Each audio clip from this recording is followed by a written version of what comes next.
Hey everybody, it's been a while since I've made a video, so I figured I would read part of my journal entry for today, which is April 8th, 2022. I didn't get a ton of sleep last night, but I feel refreshed and trekked out early to get a haircut. The TV was on, and I caught some minutes of the morning show on ABC. Good news, the housing market is still red hot. If I decide to move, I'd likely get a camper and finish the last 18 states to spread the word about electronic harassment and R&M to governors, and hopefully set up appointments with the senators if they are in town and not in Washington, D.C.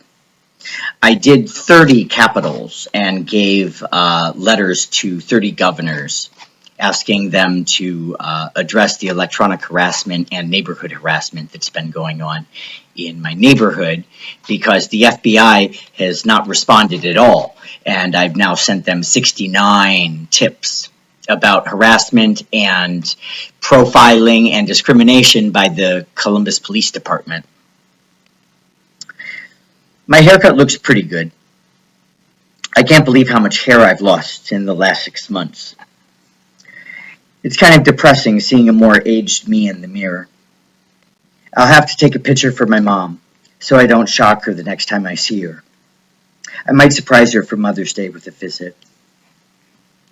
I got the name of a lawyer from the barber shop off Gary's bulletin board. As I was leaving, he mentioned seeing my ex-neighbor Jason in the shop, and I mentioned I sent her wife Abby a message on Facebook last evening. What a coincidence. He also painted the faux brick wall divider in the shop a really nice gray-purple color. It looks great. I offered my services for the additional walls he wants done. I might get some other painting gigs from customers who are getting their hair cut.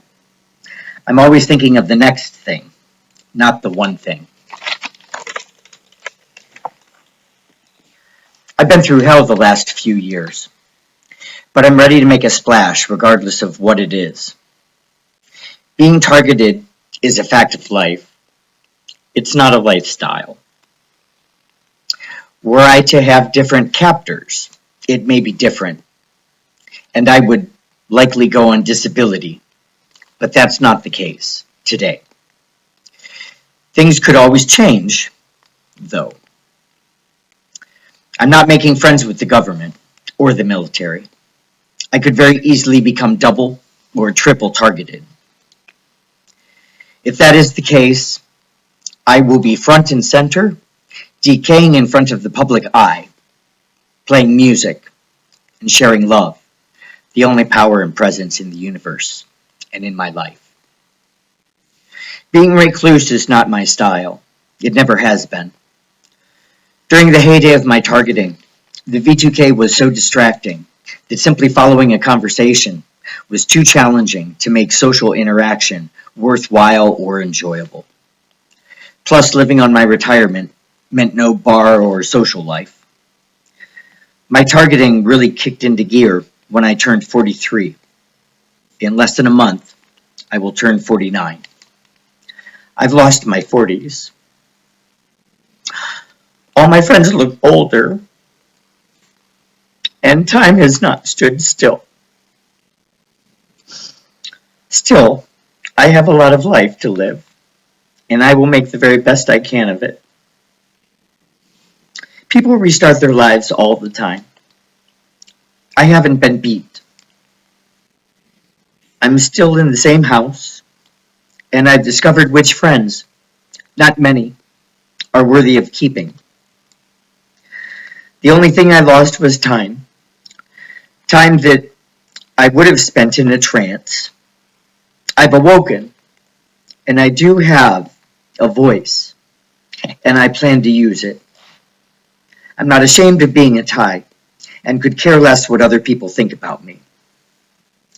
I feel sad by their ignorance, and I am an educator after all. I'm every perp's worst nightmare. Their goal is destruction, and I make construction.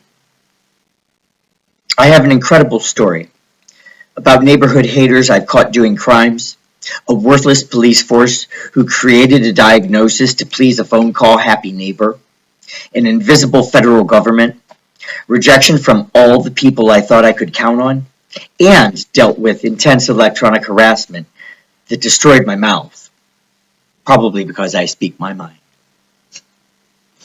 Have a good day, everybody, and keep smiling.